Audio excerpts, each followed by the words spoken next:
President Jonathan, thank you so much for sitting down to speak to CNN. You're welcome.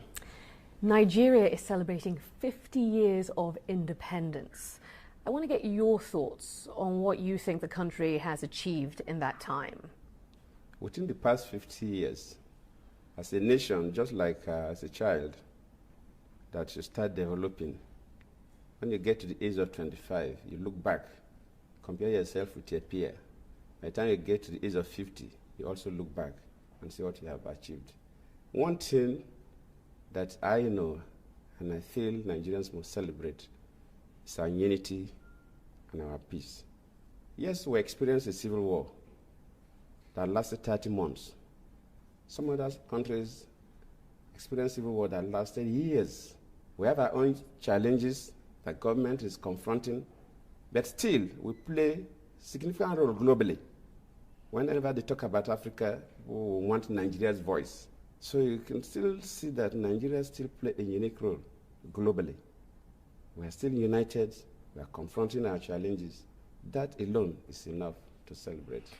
You talk about the unity and stability that Nigeria has as a feature of this 50 years. Another feature is the high poverty rates and the infrastructure issues that remain. These are two elements that exist in a country that over the course of 50 years has established itself as a world leader in oil production. There is a lot of money in this country. I've been here several times and spoken to a lot of people, yet you're still dealing with these issues. Where is all the money gone? If you look at the money gotten from oil vis-a-vis the population of Nigeria, you'll see it's quite little. In most cases, when people talk about the oil wealth, they compare nations. There are some nations that you have less than 5 million people. Nigeria has 150 million people. I cannot say that all the money we've earned from oil from 1958, that the first drop of oil was exported from this country till date, that the money has been effectively used. I'm not saying that there are no leakages. I want us to look forward now. There are many who believe that with your decision to seek re-election, you're going against the zoning agreement, which states that the presidency will rotate between the North and South every 8 years. The late President Yar'Adua was a Northerner. He died in his first term.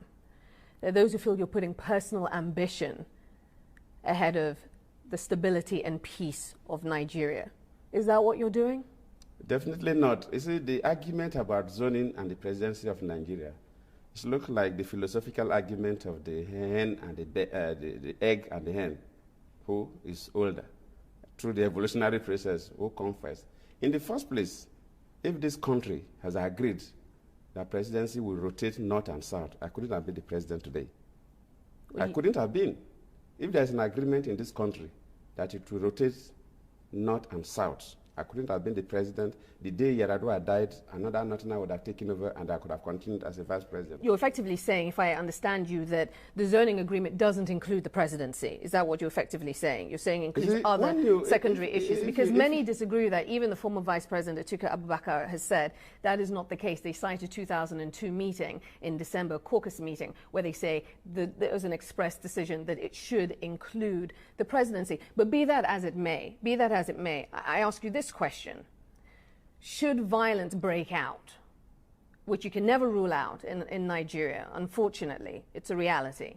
Should violence break out as a result of your decision because the Northerners are aggrieved, will you take responsibility for what plays out? I can tell you very clearly that violence will not break out because of my interests.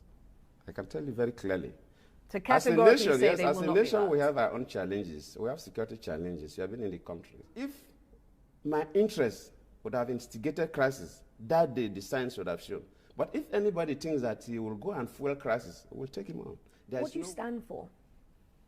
What I stand for? What do you stand for? Your policies? Your policies?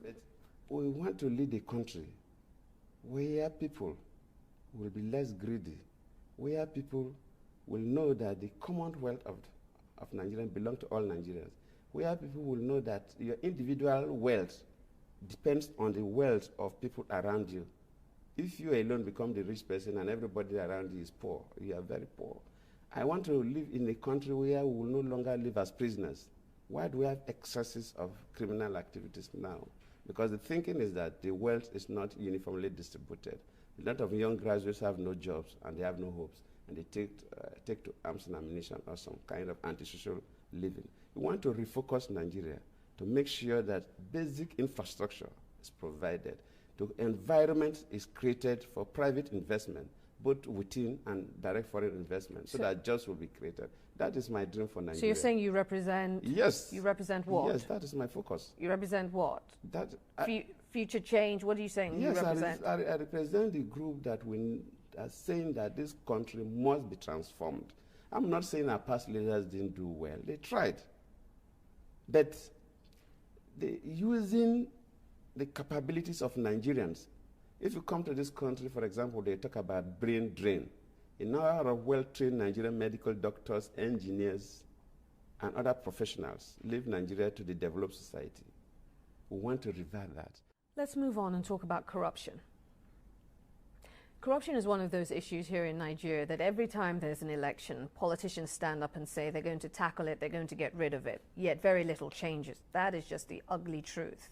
Why should people believe you when you say that you will do something about the problem? You'll do something lasting about the problem. I never play politics with the development of Nigeria. So in terms yes, the issue of corruption is a major challenge, especially in developing societies, not only Nigeria. Even in developed society, frankly speaking, it's just because their laws are so stringent and they are monitored. And that's why people go. Most of the people who create big corruptions here, especially the companies, they are not Nigerians. But the laws of the land and the prosecution of those people. The institutions that are set up to enforce these laws are up to the task. And what I have to do, it's not me, Goodluck Jonathan, that will go and catch a corrupt person. No. But we will strengthen the institutions to do their work. That is what happens in developed society. I want to talk about the Niger Delta and what your plans are should you become president after the 2011 elections, what your plans are to permanently deal with the issues there. It's challenging, especially now that resources are limited, but you must provide the basic infrastructure. Second is the education. We must focus that area and make sure that the young men and women from that area have the opportunity to be well educated. Because somebody who is well educated, the orientation changes. And when you now educate the people, they will now play a key role in the oil industry. So if you provide the basic infrastructure, which is not going to be done overnight, you provide good education, and you make them play a role in the long chain of the oil industry, then you see that this restiveness will begin to get reduced gradually. A place like Somalia, for instance, if you're called on to submit troops, to contribute troops, would Nigeria... No. We cannot go to Somalia for peacekeeping. We must go to Somalia for peace enforcement. So if the day I'm moving troops to Somalia, I go with all the force that will require, and UN must change their rules of engagement to allow us defend ourselves. I will not allow one Nigerian soldier to be killed by anybody. But the rules of engagement by the UN, because they must work under the UN cover, their rules of engagement create problems where you have very, very militant and non-cooperative militia group who will see the UN troops as their enemies, when indeed they're supposed to be their friends. So you would be looking to change the mandate effectively? Yes, and we'll not send just one. We must send enough, and we must provide them with enough platforms for them to operate. That part of this country must be under control. I will not tell you too much, but it must be under control. And the kidnapping